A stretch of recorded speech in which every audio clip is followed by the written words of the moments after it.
मुझे आज भी अच्छे से याद है जब मेरी वीडियो पर ज़्यादा व्यूज़ नहीं आते थे। फिर भी मैं हर दिन आपके लिए रेगुलर वीडियो अपलोड करता था। मैं सुबह और रात मिलाकर कोशिश करता था कि आपके लिए 40 मिनट से भी ज़्यादा की वीडियो बनाऊं।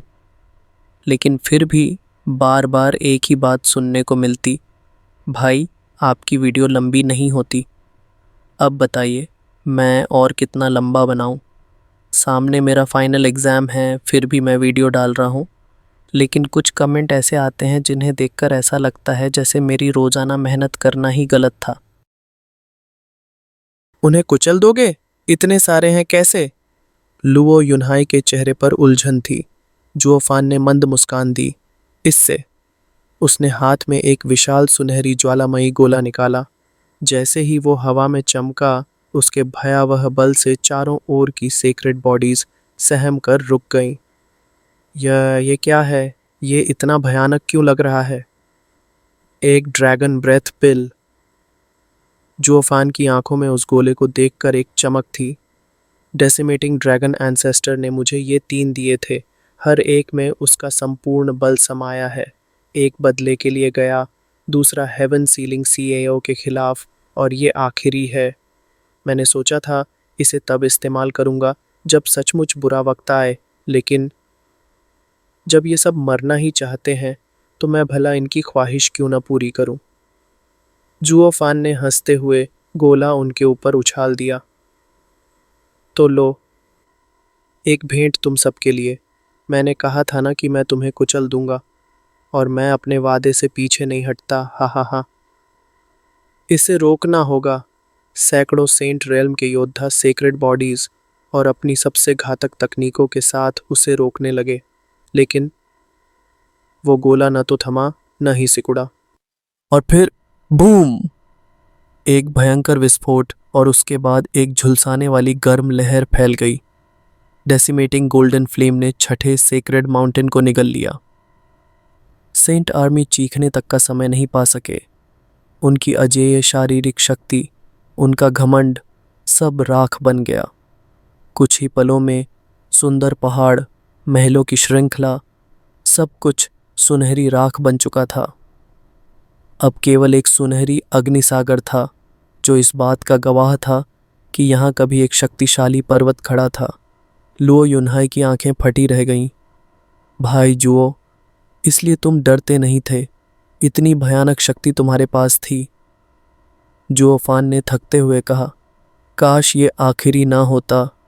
अब अगली बार कोई बड़ी चुनौती आए तो मुझे झुककर चलना पड़ेगा। लुओ युनहाई ने गंभीर स्वर में कहा, तुमने सिक्स्थ सेक्रेड माउंटेन लॉर्ड को मार दिया। सेक्रेड डोमेन में अब तुमसे टक्कर लेने वाला कोई नहीं बचा। जुओफान ने सिर हिलाया। इसीलिए ये गोली इस्तेमाल की। अगर मैं सिर्फ तुम्हें और चिंगचंग को लेकर चला जाता तो बाकी पर्वत बदला लेने दौड़ पड़ते, लेकिन अब वे डरेंगे। डर ही सबसे बड़ा हथियार है। जुओफान की आंखें चमकीं। जब तक उन्हें मेरी सीमाओं का पता नहीं चलेगा तब तक वे हमला नहीं करेंगे। ब्लफ ही हमारी रक्षा है। हमें अब बस 1 साल निकालना है। जब तक ड्रैगन्स जवाब न दे दें, फिर हम वास्तव में सेक्रेड माउंटेन्स से टकरा सकते हैं। लुओ युनहाई मुस्कुराया, वैसे ही जैसे जब हमारी क्लैन को वेल्ड ड्रैगन पेविलियन से ब्लफ करके बचाया था। लेकिन चिंगचेंग, उसे माउंटेन लॉर्ड ने कहा कि कोई ले गया है, पर कौन? जुओफान की भौहें तन गईं। जो सेक्रेड माउंटेन्स में घुसकर किसी को ले जा सके वो साधारण नहीं हो सकता। या तो कोई हिडन पावर है या कोई और बड़ा खेल। लेकिन अगर वो हिडन पावर है तो और भी खतरनाक। जुओफान ने लपटों की ओर देखा। चलो, चिंगचेंग को बाद में ढूंढेंगे। पहले हमें ये खबर 8 एम्परर्स लैंड्स में फैलानी है।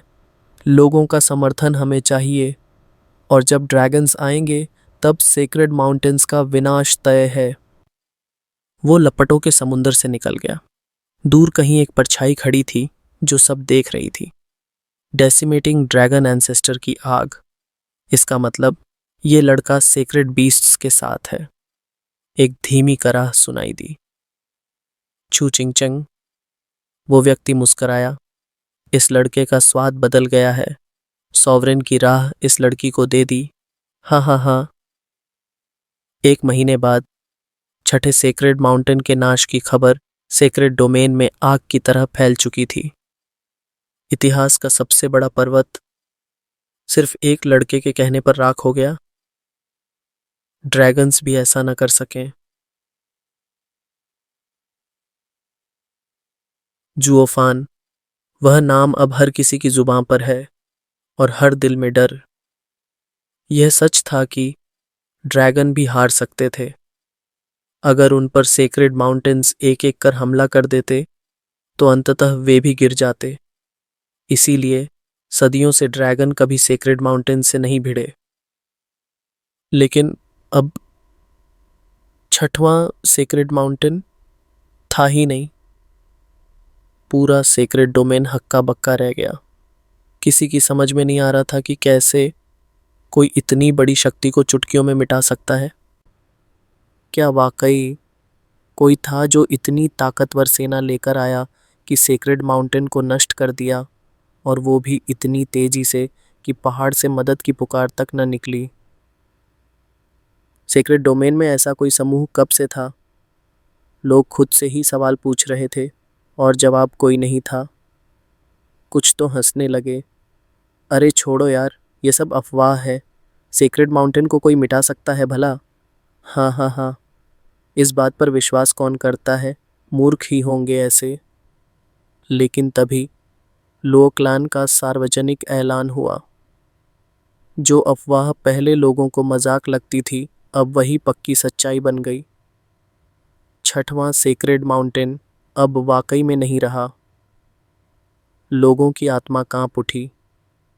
लो क्लान, वो नया कबीला जो 8 एम्परर्स लैंड से उभरा है, क्या उन्होंने सच में सेक्रेड माउंटेन को तबाह कर दिया? क्या वे इतने ताकतवर हो गए हैं कि सीधे युद्ध छेड़कर एक सेक्रेड माउंटेन को राख कर दें, वो भी सिर्फ इसलिए कि उन्होंने ऐसा कहा? सेक्रेड माउंटेन्स जो सदियों से शाश्वत माने जाते थे, एक नए कबीले ने उन्हें यूं मिटा दिया। पूरा सेक्रेड डोमेन सन्नाटे में था। लोग एक दूसरे को देखते और फुसफुसाते। क्या अब सेक्रेड माउंटेन्स का युग खत्म हो रहा है? क्या कोई नया शासक आने वाला है? क्योंकि जब एक सेक्रेड माउंटेन ढह सकता है तो बाकी भी गिर सकते हैं। और तभी पहली बार सेक्रेड माउंटेन्स ने डर महसूस किया। 7वें सेक्रेड माउंटेन का भव्य सभागार, 6 बुजुर्गों की गंभीर उपस्थिति और उनके सामने घुटनों के बल बैठे 3 नवयुवक। तुम तीनों को हजारों में से चुना गया है, लंबी दाढ़ी वाला वृद्ध बोला, ताकि शू तियानचुन और उसके साथियों की जगह ले सको और 8 एम्परर्स लैंड्स को फिर से हमारे अधीन ला सको। उम्मीद है तुम भी उन्हीं की तरह हमें शर्मिंदा नहीं करोगे। माउंटेन लॉर्ड, हम विफल नहीं होंगे। तीनों ने एक स्वर में हाथ जोड़कर प्रण किया। वृद्ध संतुष्ट थे। शू तियानचुन की नाकामी ने जरूर ठेस पहुंचाई थी, पर सेक्रेड माउंटेन्स के पास शिष्यों की कभी कमी नहीं थी। इस बार वे ज्यादा चुनिंदा और कठोर चयन प्रक्रिया से निकले थे। 3 दिन बाद रवाना हो जाना, वृद्ध ने आदेश दिया। जी माउंटेन लॉर्ड, वृद्धों ने सिर हिलाया। ओल्ड ही भी बड़ा समय ले रहा है, सिर्फ 3 गलत शिष्यों को सुधारने में कैसा अजीब मामला है। श्वेत भौहों वाले वृद्ध ने फुसफुसाया। हो सकता है वे शर्म से लौट नहीं रहे हों। दाढ़ी वाला वृद्ध हंसा। या फिर लुओ क्लान को मिटाकर सेक्रेड माउंटेन्स की शान वापस ला रहे हों। तभी माउंटेन लॉर्ड, बड़ी विपत्ति आ गई है। एक नौजवान हड़बड़ाते हुए दौड़ा। शांत हो, क्या हुआ है? लंबी दाढ़ी वाला वृद्ध भड़क उठा। शू तियानचुन और उनके साथी मारे गए हैं, युवक चिल्लाया। लुओ क्लान ने उनके सिर अपने द्वार पर टांग दिए हैं और अब वे सेक्रेड माउंटेन्स को मिटाने की घोषणा कर रहे हैं। क्या? सभागार थर्रा उठा। घमंडी लोग कबीले ने सेक्रेड माउंटेन के लोगों को मार दिया। दाढ़ी वाला वृद्ध गुस्से से दहाड़ा। बस बहुत हुआ, अभी एल्डर्स को भेजो और उन्हें नेस्तनाबूद कर दो। पर युवक वहीं घुटनों पर बैठा रहा। मैंने आदेश दिया, खड़े क्यों हो? माउंटेन लॉर्ड, एल्डर्स काफ़ी नहीं होंगे। उसकी आवाज़ धीमी और कांपती हुई थी। क्या? सेक्रेड माउंटेन्स के एल्डर्स एक अदने कबीले के लिए काफ़ी नहीं? वृद्ध की आंखें सुर्ख हो गईं। माफ़ कीजिए, मैं बस एक और बात बताना चाहता हूँ। बोलो। छठवां सेक्रेड माउंटेन अब रहा नहीं। सन्नाटा। फिर से कहो। वृद्ध का चेहरा पीला पड़ गया। मैं अपनी आंखों से देख कर आया हूँ। पूरा पर्वत नष्ट हो चुका है। वहाँ अब बस सुनहरी लपटों का एक समुद्र है जो हजारों मील तक फैल चुका है। धम्म। वृद्ध अपनी कुर्सी में लुढ़क पड़ा। सेक्रेड माउंटेन गया? ही हाओडोंग मारा गया? वो जो पीक सेंट था? ये कैसे हो सकता है? एक एल्डर बुदबुदाया। कौन कर सकता है ऐसा? लो क्लान, युवक ने जवाब दिया। क्या? उन्होंने खुला ऐलान किया है। जुओफान ने अपने क्लैन हेड को छुड़ाने के लिए सेक्रेड माउंटेन पर हमला किया और फिर पूरा पर्वत नष्ट कर डाला। छहों एल्डर्स चुप। उनके चेहरे पर शौक, क्रोध और सबसे ज़्यादा डर। जुओफान, एक नौजवान स्ट्यूअर्ड, ने सेक्रेड माउंटेन मिटा दिया? अगर उसने एक को गिरा दिया तो अगला नंबर हमारा है। वृद्धों के हृदय कांप उठे। जो हजारों वर्षों से सत्ता में थे, अब उनकी नींव हिल चुकी थी। कभी अजेय माने जाने वाले सेक्रेड माउंटेन्स अब लड़खड़ा रहे थे। सभागार में गहरी खामोशी थी। युवक ने धीमी लेकिन स्पष्ट आवाज में वही शब्द दोहराए।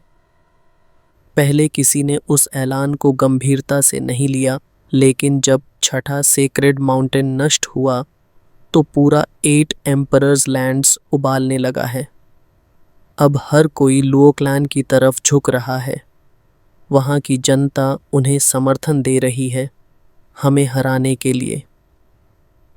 माउंटेन लॉर्ड्स, युवक ने सिर झुकाया, इसीलिए मैंने आपके आदेश नहीं पहुंचाए। अब जब पूरा एम्परर लैंड्स ही हमारे खिलाफ हो गया है और लुओ क्लैन के पास एक सेक्रेड माउंटेन को मिटा देने की ताकत है, ऐसे में कोई एल्डर भेजना उन्हें मौत के मुंह में धकेलना होगा। कृपया पुनर्विचार करें।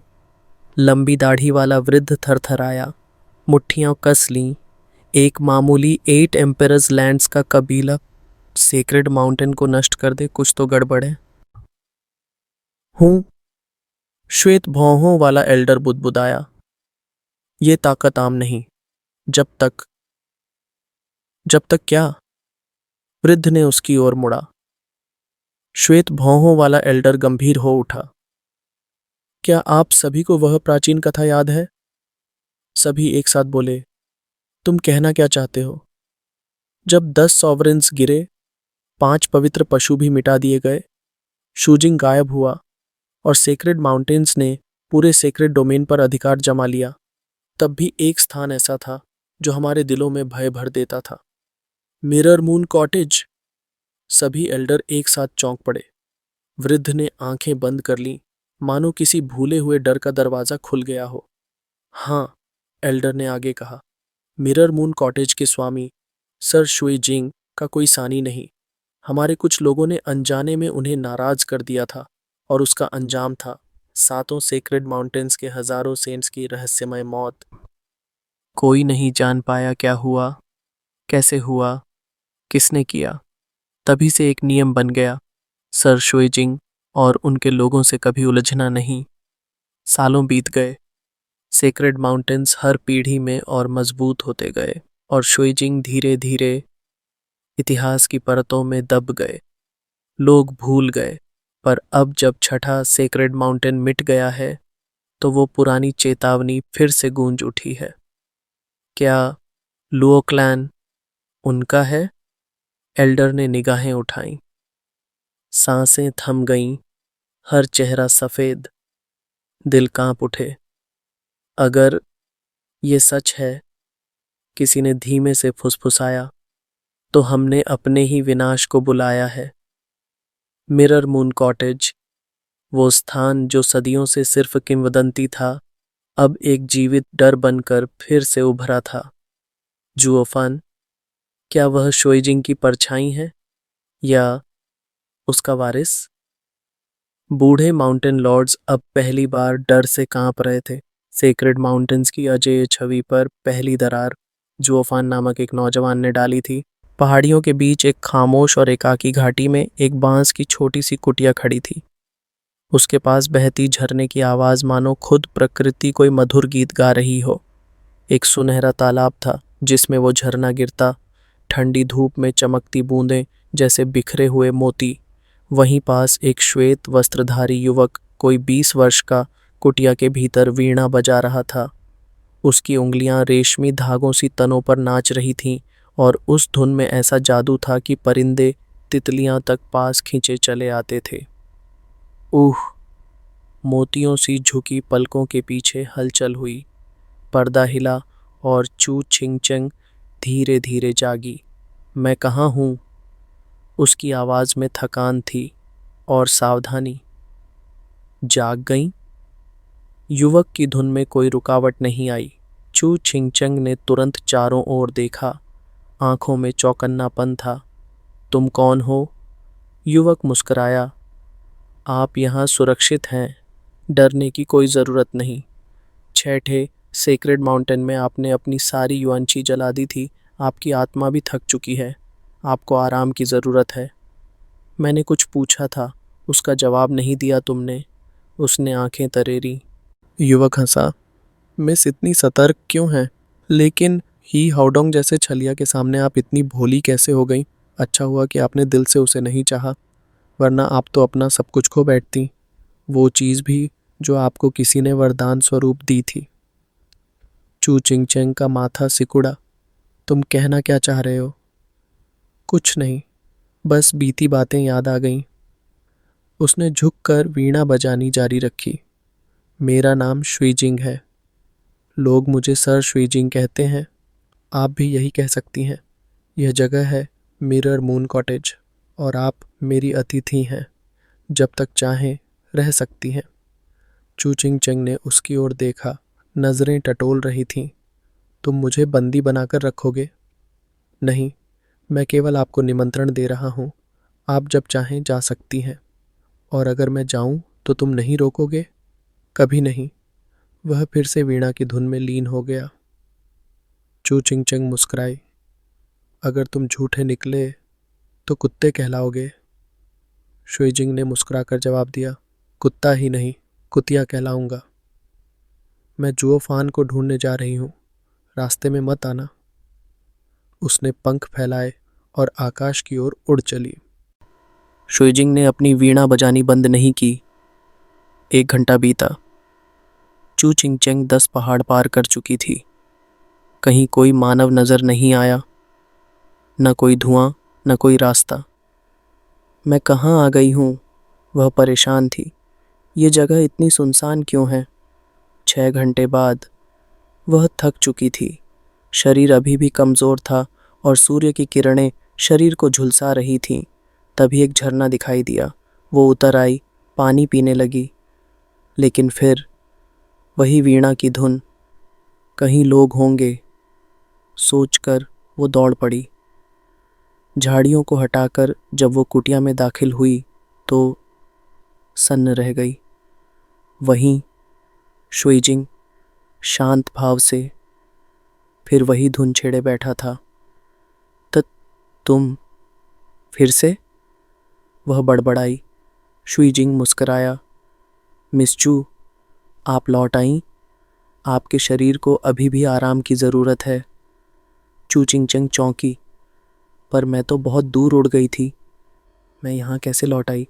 शुइजिंग धीरे से सिर हिलाता रहा। से वो गुस्से में बोली, मैं जा रही हूँ, अलविदा। और फिर से उड़ गई। 12 घंटे और बीते। अब उसकी सांसें तेज थीं, लेकिन आंखों में जिद भी थी। फिर वही वीणा की धुन और वही घाटी। चू चिंगचेंग के पांव जैसे जमीन में धंस गए। ये क्या हो रहा है? कुटिया में दाखिल होते ही फिर वही चेहरा। शुइजिंग मुस्कुराया। मिस चू, अब तो आराम कर लीजिए, इतनी दूर जाने के बाद भी थक गई हैं। चू चिंगचेंग कांपते स्वर में बोली। तुमने क्या किया मेरे साथ? कहा था रोकोगे नहीं, फिर ये सब क्या है? शुइजिंग ने वीणा रोक दी। उसकी आंखों में सिर्फ गहराई और शांति थी। मिस चू, क्या मैंने आपको छुआ तक? मैंने सिर्फ वादा किया था कि मैं आपको रोकूंगा नहीं, और मैं आज भी उसी वादे पर कायम हूं। मैं चूचिंगचंग ने चीख कर कहा, तुमने कोई भ्रमजाल, कोई इल्यूजन लगाया है। हर बार मैं यहाँ लौट आती हूँ, क्यों? शुइजिंग ने शांत स्वर में कहा, मैं अपने डाओ हार्ट की शपथ लेकर कहता हूँ, इस घाटी में कोई भी अरे नहीं है। मैं बाहर क्यों नहीं जा सकती? चू चिंगचंग ने घबराई हुई आवाज में पूछा। शुइजिंग की मुस्कान अब भी वैसी ही थी, पर शब्द गहरे थे, जैसे किसी और लोग से आते हों। ये है मिरर मून कॉटेज। यहाँ सब कुछ एक माया है। यश और अपयश, प्रेम और घृणा, इन्हीं में फंसकर मनुष्य अपने मार्ग से भटक जाता है। तुम्हें रोकने वाला कोई जाल नहीं, बस तुम्हारा अपना दिल है। वो मुस्कुराया और धीरे धीरे हवा में घुलकर गायब हो गया। उसकी आवाज घाटी में गूंजती रही, मिस चू, बस आराम करो, मैं कुछ दिनों में लौटूंगा, तब तक ख्याल रखना। रुको, मुझे जाने दो, चू चिंगचंग ने चीख कर आवाज लगाई, पर उत्तर नहीं आया। उसने होंठ भींचे और एक नई दिशा में उड़ चली, पर जब रुकी तो वही कुटिया, वही झरना, वही सन्नाटा। दसों दिशाओं में बार बार उड़ती रही, हर बार वही परिणाम। आठवीं बार थक कर टूट कर आसमान में ही बेहोश हो गई। उसका शरीर गिरा, पर जमीन का पत्थर मुलायम बिस्तर में बदल गया। सुबह की पहली किरणें जब झरने पर पड़ी, चू चिंगचंग की आंखें खुली। फिर वही नजारा, वही बिस्तर, वही चहचहाते परिंदे, वही कैद। उसका दिल धड़क उठा। भागने का हर रास्ता व्यर्थ था। दूर एक पर्वत की चोटी पर शुइजिंग खड़ा था। उसकी आंखों में अब कोई कोमलता नहीं थी, बल्कि एक ठंडी, जानकार मुस्कान थी। यहाँ सब कुछ माया है, सोने चांदी का सपना, प्रेम का छलावा, सब क्षणिक हैं। मूर्ख लोग अपने ही दिल से नहीं बच सकते। चू चिंगचेंग भले ही एक अच्छी आत्मा हो, फिर भी वो अपने भीतर की बंदिशों से बाहर नहीं निकल पाई। तो औरों का क्या होगा? एक कठोर आवाज गूंजी, चाहे लोग अंधे हों या विवश, भाग्य तो चींटियों का लिखा नहीं होता, वो तो स्वर्ग की मर्जी से तय होता है। एक अधेड़ उम्र का आदमी उसके बगल में खड़ा था। उसकी बाईं बाजू नहीं थी और खाली आस्तीन हवा में लहरा रही थी। उसकी आंखों में तेज था, क्रोध नहीं, बल्कि गहरी दृष्टि। शुइजिंग ने बिना पीछे देखे हल्की हंसी छोड़ी और वहां से उतर गया, जैसे सब उसके बस में हो। सोड हार्ट ने सिर्फ एक बार मुट्ठी बांधी और दूर उस कुटिया की ओर देखा, जहां चू चिंगचेंग अब भी सो रही थी। स्वर्ग का अंतिम अधिनियम अब शुरू होने वाला है। टप टप, जोफान की उंगलियां मेज पर बज रही थीं। हर एक चोट उसके भीतर चल रहे विचारों की गंभीरता को जाहिर कर रही थी। अगले ही पल ली जिंगतियान भागते हुए कक्ष में पहुंचे। क्या खबर है? जुओफान ने तुरंत पूछा। ली जिंगतियान ने सिर झुकाकर धीमे स्वर में कहा, स्टीवर्ट जुओ, मिस चू का कोई सुराग नहीं मिला। मैंने हर जगह देखा। जुओफान की आंखें गहरी हो गईं। वह चुपचाप कमरे में टहलते हुए सोचने लगे। ऐसे लोग गिने चुने ही हैं जो सेक्रेड माउंटेन्स की सीमा में घुसकर किसी को ले जा सकें, और वो भी बिना कोई सुराग छोड़े। पर वो कौन हो सकता है? ली जिंगतियान का चेहरा भी चिंता से भरा था। सेक्रेड डोमेन में ऐसा कौन है जो सेक्रेड माउंटेन्स से किसी को चुपचाप चुरा सके? स्टीवर्ट जुओ, क्या सेक्रेड डोमेन में कोई छुपे हुए विशेषज्ञ हैं? जुओफान ने सिर हिलाया। अगर वो सच में छुपे हुए हैं तो जानकारी तो कम ही होगी। मैं कुछ रोग सेंट्स को जानता हूँ, मगर वो सेक्रेड माउंटेन्स जितने ताकतवर नहीं, जब तक वो न हो। ली जिंगतियन की आंखें चमकीं। सॉवरेन? जोफान के चेहरे पर गंभीरता गहराने लगी। मैं सॉवरेन्स को देख चुका हूँ, और सबसे ज्यादा डर मुझे उसी से लगता है जो कभी सामने आया ही नहीं। ये डर इसलिए नहीं कि वो दिखते नहीं, बल्कि इसलिए कि वो कभी ढूंढे नहीं जा सकते, मगर वो जब चाहें तुम्हें ढूंढ लेते हैं।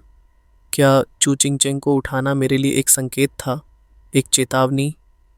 जुओफान सोच में डूबा था।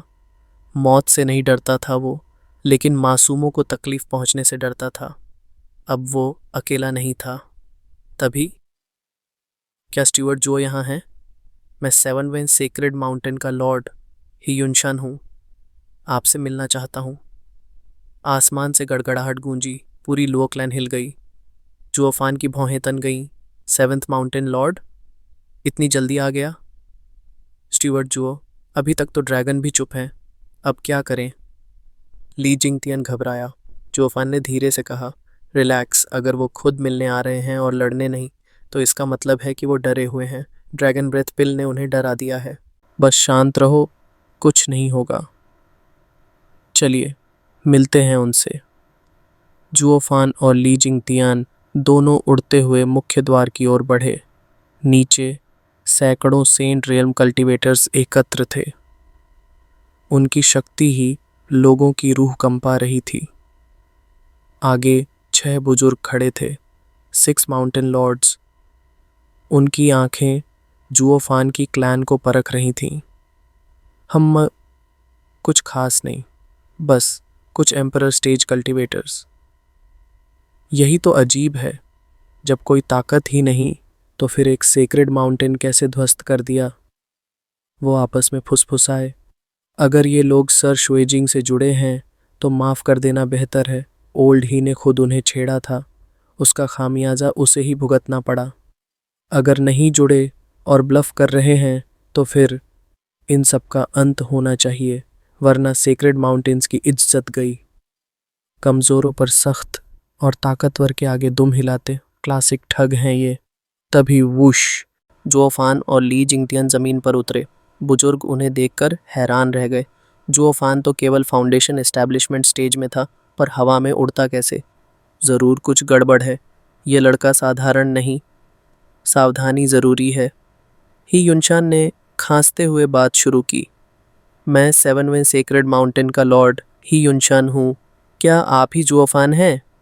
जुओफान मुस्कुराया, जी हाँ, वही हूँ। तो फिर पूछना भी अजीब है कि हम क्यों आए हैं, है ना? क्या आपने सच में 6th सेक्रेड माउंटेन को ध्वस्त किया है? जुओफान ने लापरवाही से सिर हिलाया। सुनने की ज़रूरत नहीं, मैंने ही किया है। बोलने में भी तेज़, ये लड़का डरता नहीं। ही युनशान ने ज़बरदस्ती मुस्कान बनाई। अंदर ही अंदर गालियां बकते हुए बाकी माउंटेन लॉर्ड्स के चेहरों पर गहराई उतर आई।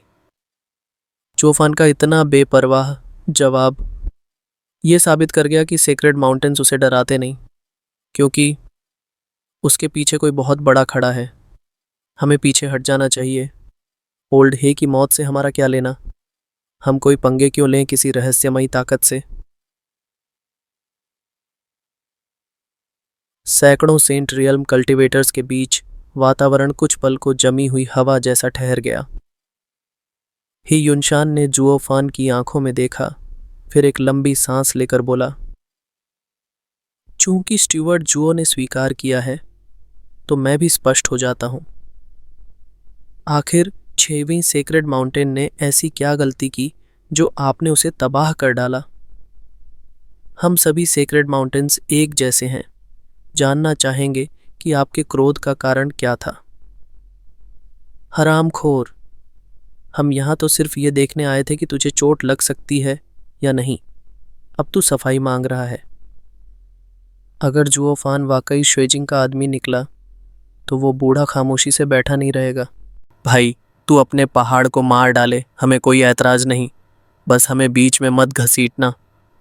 बाकी बुजुर्गों ने लंबी सांस ली और लंबी दाढ़ी वाले बुजुर्ग ने ही युनशान की बाँह खींची। बस कर, बहुत हो गया, पीछे हट। ही युनशान ने गुस्से में हाथ छुड़ाया और चेहरे पर न्याय का मुखौटा चढ़ा लिया। हूफ, जवाब चाहिए? जुओफान ने जोर से ठाका मारा। तुम्हारे तथाकथित सेक्रेड माउंटेन ने शांति के नाम पर हमारे लुओ क्लैन की मदद मांगी थी 8 एम्परर्स लैंड्स में, और फिर उन्हीं के माउंटेन लॉर्ड ही ने हमारे क्लैन हेड को उठाकर कैद कर लिया, हमारे लोगों पर अत्याचार किया। तो बताओ, क्या मैं चुप बैठता? ही युनशन ने एकदम से अदाकारी में डूबी हैरानी दिखाते हुए कहा। ही हाओडोंग ने ये किया? अह, पीछे खड़े सेंट्स तक हक्का बक्का रह गए। भाई, तुम दोनों एक ही टीम के हो, क्या ये ड्रामा ज़रूरी था? ही हाओडोंग ने किया? वाकई? अब ऐसे एक्टिंग करेगा जैसे उसे जानता ही नहीं।